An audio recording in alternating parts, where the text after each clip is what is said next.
¿Y ustedes creen que todos los dolores tienen el mismo manejo? O sea, un dolor, un cólico renal, un infarto, un quemado, un accidentado, ¿todos tienen el mismo manejo? Claro que no, porque nosotros tenemos que averiguar de dónde vienen estos dolores. Y aquí, si ustedes ven en la pantalla, hay muchos ejemplos. Ahorita estamos viendo lo que es el dolor agudo y también por eso les decía que el dolor agudo y crónico no se maneja igual. Dolores en lesiones deportivas es agudo. Aquí podemos ver lumbalgia.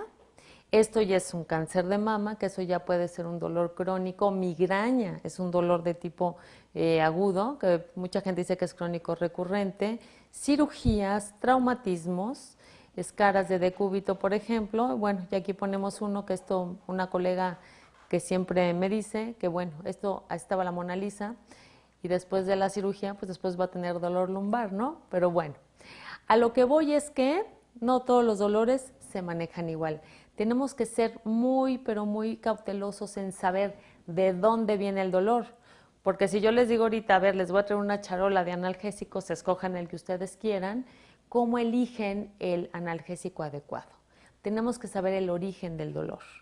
Comencemos con el dolor de tipo somático, que es el que más yo creo que ustedes ven en la consulta diaria, que es el dolor en donde se involucra todo lo que es el sistema musculoesquelético, piel, músculo, articulaciones, los tendones, los músculos, como ya les comentaba. Este tipo de dolor es localizado, es opresivo y saben con qué responden muy bien con AINES. Un AINE, ni dos, ni tres, ni cuatro, ahorita vamos a ver cómo es la combinación.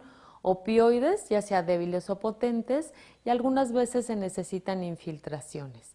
Entonces, dolor de tipo somático, tenemos que ver cómo es y con qué responden. El dolor de tipo visceral obviamente es el dolor que afecta a las vísceras, páncreas, colon, estómago, vejiga.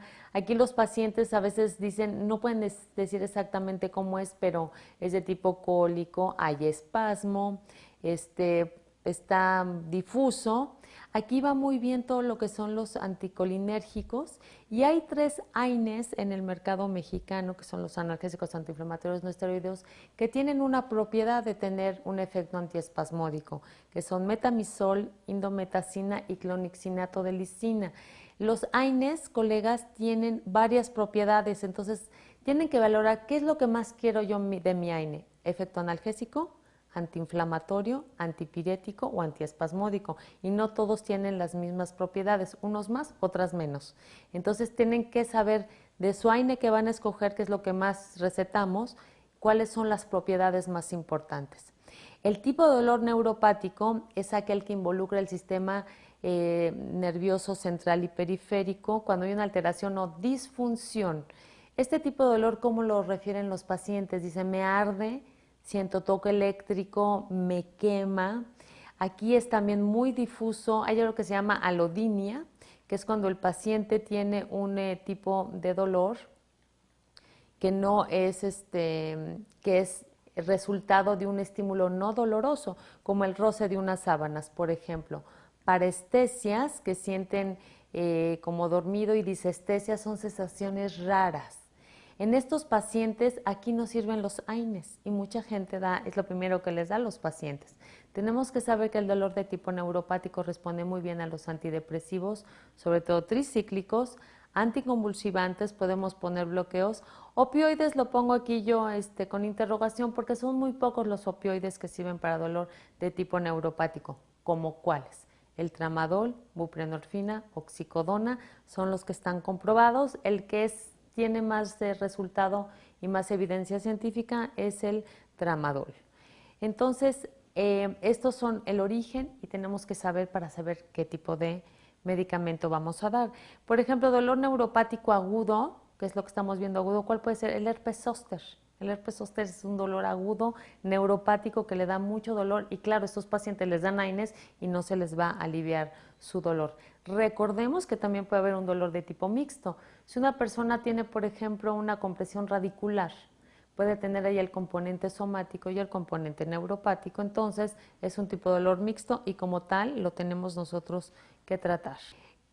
Historia clínica. Si no hacemos una historia clínica no podemos tener diagnóstico. Tenemos que preguntar al paciente, ¿a dónde te duele? ¿Desde cuándo? ¿Cómo? ¿Con qué te aumenta? ¿Con qué disminuye? ¿Qué medicamentos has tomado? ¿Cuáles no has tomado? ¿Qué te ha ayudado? Y esto ya nos va orientando a nosotros para saber qué tipo de dolor y qué es lo que le podemos dar a nuestro paciente. ¿Y ustedes creen que es importante saber cuánto le duele al paciente? Claro que sí. ¿Por qué? Porque por dos cosas. No es lo mismo dar medicamentos para un paciente que tiene dolor leve, dolor moderado o dolor severo. Dependiendo del tipo de dolor que tengan, es el medicamento que vamos a dar. Y además por otra cosa, porque si mi paciente me viene a ver con un dolor moderado y mañana tiene un dolor severo, yo estoy haciendo mi trabajo mal.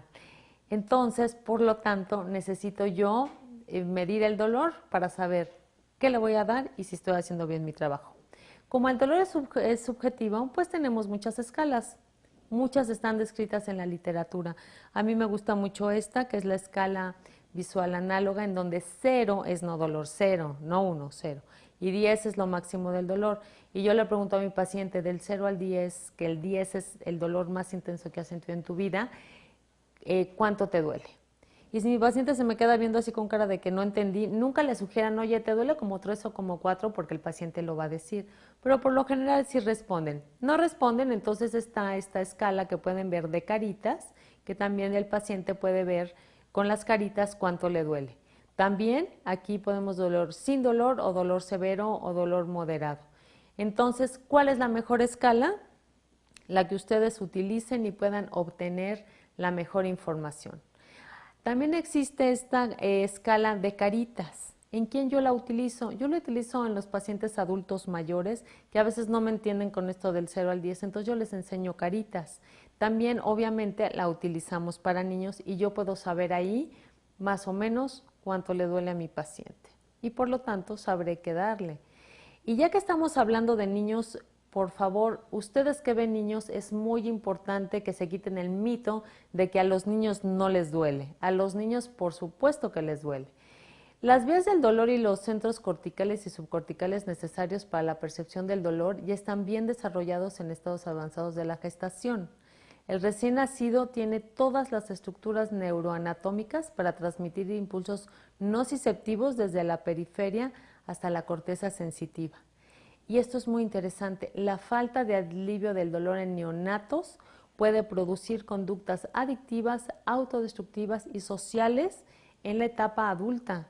Entonces nosotros tenemos memoria del dolor cuando somos chiquitos, en la infancia.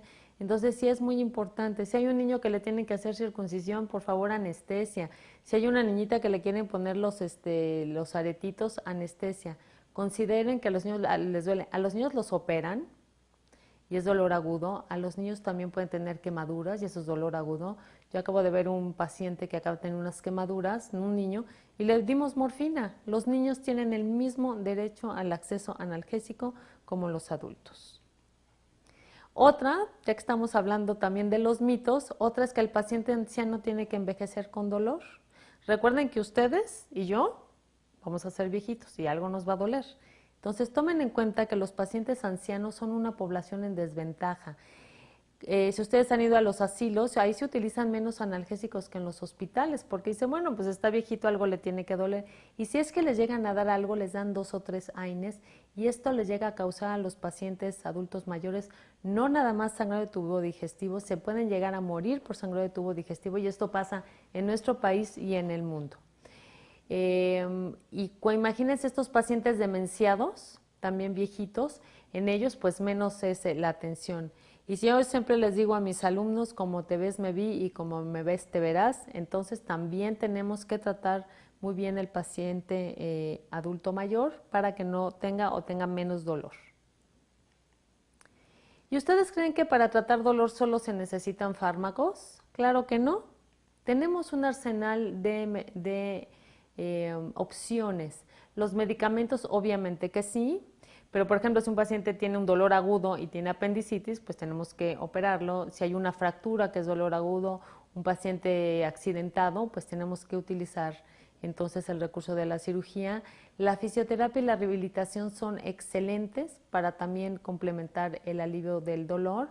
Bloqueos, infiltraciones si se requieren. Psicoterapia, esto ya lo vamos a dejar tal vez un poquito no tanto agudo como crónico, aunque hay pacientes que lo requieren.